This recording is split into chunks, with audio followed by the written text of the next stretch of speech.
TV Telugu.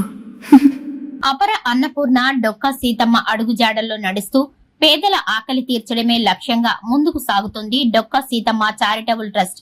నేడు షేక్ షాకీర్, రేష్మా దంపతుల కుమారుడు రిహాన్ అహ్మద్ పుట్టినరోజు వేడుకలను పురస్కరించుకొని ట్రస్ట్ ఆధ్వర్యంలో ఒక గొప్ప సేవా కార్యక్రమానికి శ్రీకారం చుట్టారు. ప్రస్తుతం భానుడి భగభగలతో ప్రజలు అల్లాడిపోతున్నారు. ఈ ఎండ తీవ్రతను దృష్టిలో ఉంచుకొని పాత ప్రభుత్వ ఆసుపత్రిలోని రోగులకు మరియు గర్భిణీ స్త్రీలకు ఉపశమనం కలిగించేలా అన్ని రకాల పండ్లతో తయారు చేసిన దద్దోజనాన్ని పంపిణీ చేశారు. ఆసుపత్రికి వచ్చే ప్రతి ఒక్కరికి, ముఖ్యంగా గర్భిణీలకు ఈ చలువ చేసే ప్రసాదాన్ని అందచేయటం విశేషం. ఆడంబరాలకు పోకుండా ఇలాంటి సేవా కార్యక్రమాలతో పుట్టినరోజు జరుపుకోవడం పట్ల సర్వత్రా హర్షం వ్యక్తమవుతోంది. డొక్కా సీతమ్మ చారిటబుల్ ట్రస్ట్ చేస్తున్న ఈ వినూత్న ప్రయత్నం మరికొందరికి స్ఫూర్తిదాయకంగా నిలుస్తోంది.